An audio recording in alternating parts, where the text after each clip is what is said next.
Hi, this is Brook B with Also Yas Media, and you're watching So In Tune.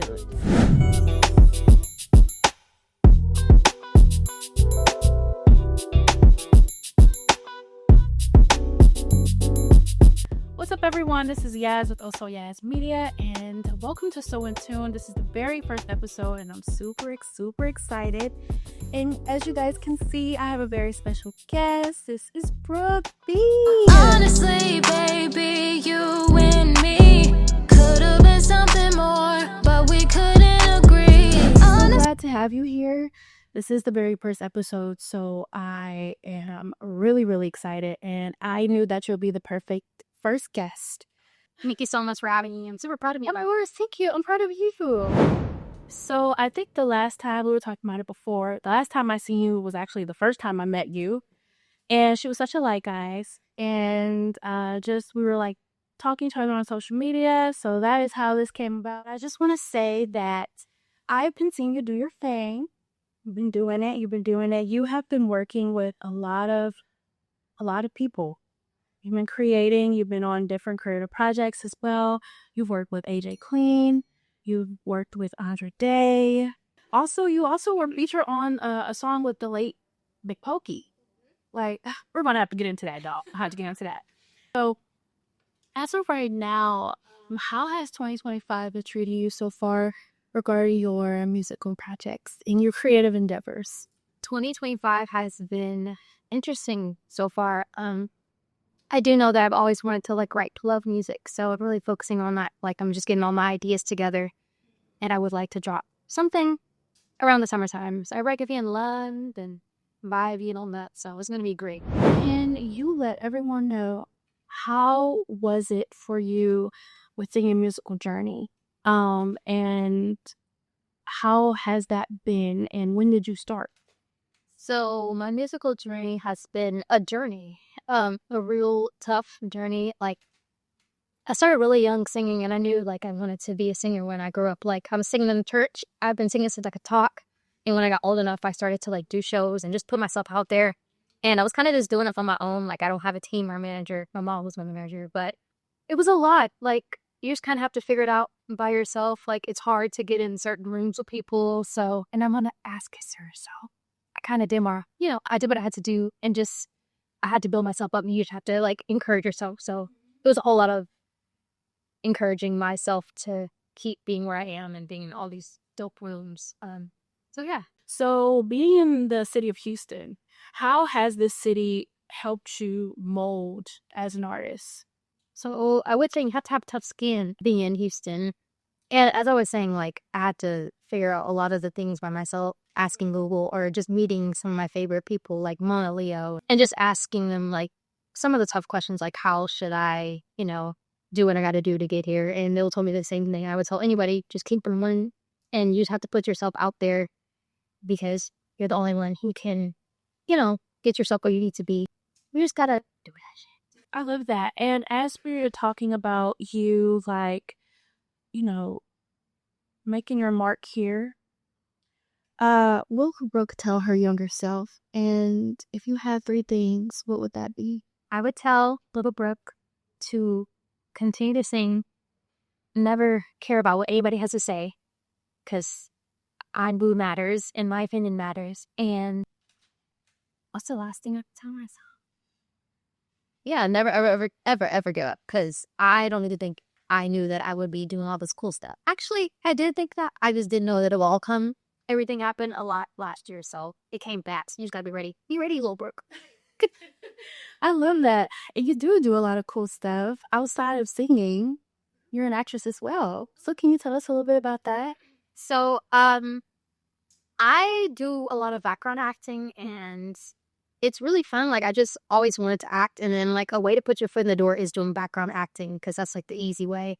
And then Starbucks happened, so I don't know. I just always wanted to act, and I knew I was a little dramatic, and I needed everybody to see how dramatic I was, and boom. And I'm signed to an agency, so I'll still get signs, and also just be dramatic, because somebody's gonna see it, and they're like, oh, I need her. So. And you were in a film is it 2020? Oh yeah. I'd be forgetting. I was in Amazon Prime. I was in One Night in Miami. And Regina King, she directed that. So we were like on the floor with her, and then I didn't mind y'all, I didn't have my glasses on. I'm a little blind. And my sister was like, "That's Regina." I was like, "Who?" So I had to date my glasses because the time frame they didn't have those glasses. So I had to go speak up out the little outfit they had. And I was like, "Oh my God." How was that experience? Like, what also, what were you feeling when you knew that you were going to be in that film? I was so overwhelmed because I was like, I didn't know what to expect. That was our first time shooting in New Orleans. Like, we usually do like Austin or Houston. So I didn't know what to expect, but I got to do it with my sister and we made a lot of friends. We were in the Kitten Hills for like 12 hours, but it was fun and I would do it again. It's on Amazon Prime, so watch it. From reflecting on last year and coming into this year, how do you want to continue to show up as an artist? I know for myself, I need to be consistent, and that's what I'm putting on myself this year to be consistent and finish a song. When I start writing, I need to finish it and get in the studio. So that's how I'll show for myself is being consistent. I think consistency is definitely key. I think I'm trying to apply that to myself too. Because sometimes, stuff happens. And once we're in that, we're like, you know, it's been a while since I, since I released something. So, so I know as a creative, like you have embarked on a lot from what I've seen, down to having your own showcases. So what is that experience like being on stage and just basically living your dream, and just having people hear your voice and see Brooke. I would say it's such a beautiful thing. Like I get on stage and everyone's looking at me and I'm super nervous and it just feels great because there are people who want to do what I do and they're there watching me and then after the show they'll be like, "Oh my God, you inspired me." So it not only does it feel good to be singing my music and all the other stuff, it feels good that I could be up there encouraging somebody to do the same things. I love what I do. I love that. Girl, because you're a jack of all trades. You are. And I just love, especially finding talent, especially in Houston, because I feel like Houston has a lot of talent and people tend to overlook the city. They tend to think they're in LA or somewhere, but it's really Houston. And how has the community, I know you said that you're kind of teaching yourself along the way, but do you think you found a community here or things like that? Or do you think you've been able to really find your people? Because I'm asking this because it took me a while to find my community here and I didn't know we had this whole other world. It's like a big hub. So do you see yourself propelling here or do you see yourself venturing off to another city? I do see myself doing everything here. There's so many talented people. I'm so grateful that I'm one of those talented people. I still feel like I'm still finding my people, my tribe, but there are a lot of amazing people, and I love seeing them in their tribe. And I'm like, one day I'm gonna build up mine. So, yeah, still building. I'm still in the works.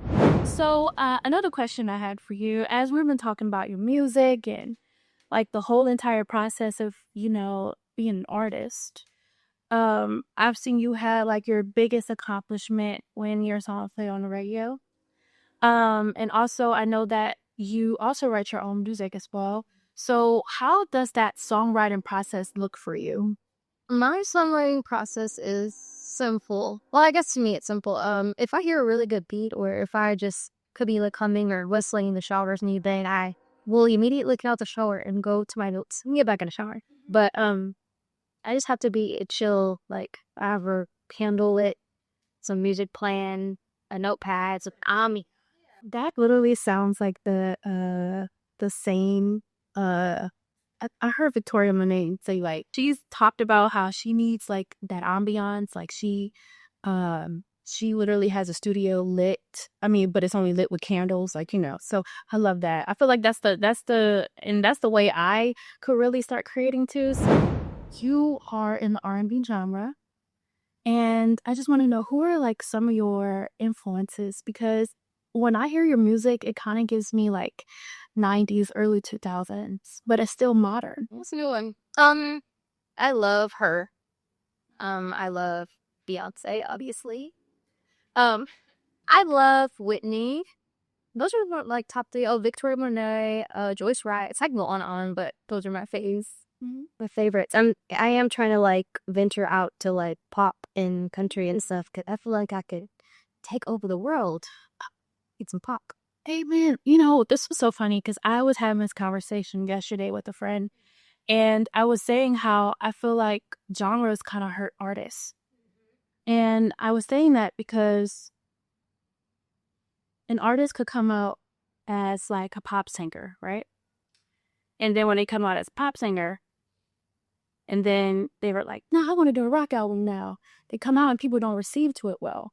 I think a prime example is Beyonce. She has done all of the different genres. Like when she came out with Cowboy Carter, everyone's like, why is she doing country? So I feel like, and I'm not going to say that if you want to stay in one genre, it's going to hurt you. But I was just saying how the audience receives, if an audience receives you a certain way, they don't allow the artist to grow. So I like when artists try to venture out of their, what I would say, niche or comfort zone, because it allows to show how diverse and just shows how diverse you are as an artist. And I like hearing different sounds from artists. So I think that's really cool that you're gonna do that. So I find that really awesome. Thank you. It's gonna be cool. I don't know if that's not happening, but it's gonna happen soon. And y'all better buckle up. Okay. I love that. So, I know that we've been like talking more about, the creative embarks projects. So my question to you is, what are like one of the most profound moments you've had in your career so far? I would say during my time on the radio, that was insane. Something I wrote, something I recorded, my voice. That was the craziest thing ever. And I was emotional because he was so beautiful. I was like, I would listen to my favorite artist on the radio, and I got the chance to hear my son. So that was one of those moments where I was more is coming, so. Yeah. And the doors are opening. Once it's open, you have different paths to go. And before we wrap things up, one thing I want to tell you, to ask you. Well, I just wanted to ask you, in the midst of being a creative, that's what I like to say, in the midst of being a creative, has there been any obstacles or challenges regarding like anything outside of music, but once you're in that creative field? And also if you've had any blocks, and how have you overcome that, especially being an upcoming artist? I would say I do have my moments where I feel like no one's gonna listen to this, no one's gonna hear, like, and that would kind of just put me at a halt. And I would just be like, I'm not gonna write nothing. But it doesn't really last long. I do have writer's block a lot. But lately, I just been writing, so I just know I never need to listen to that thing in my head where like people are gonna listen to this, but there's somebody who's gonna listen to something. So that's really the only thing I face when being creative for soon. So.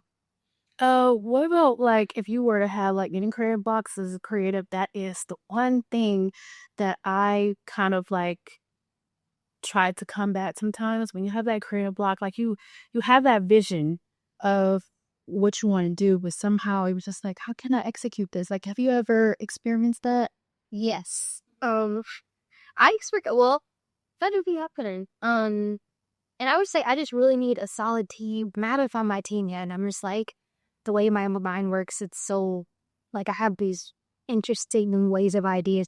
Someone is gonna hear this, like, what's this girl talking about? So I just feel like I need a team, people who understand me. Yes, honestly, I agree with that. But I do know, and what I always tell people and what I tell myself, whatever will be, and those that are meant for you will find you. Amen. But I just want to tell you, like, again, thank you so much for being here. This is the very first episode of So In Tuned, and I am super excited for this to come out and for the world to see Brook. Yes. Do you have anything to tell the people? Where can they find you? Do you want them to be on the lookout for some things? Like, let them know. Let them know. Well, first of all, I do want to say shout out to Yas. She's an amazing person, and I need y'all to continue to watch her stuff because she's gonna be somebody big, okay? She's gonna be on the red carpets, interviewing everybody. Oh, but yes, I really appreciate you. Of course, thank you, no problem. But so you can find me on Instagram at _BROOKBURG.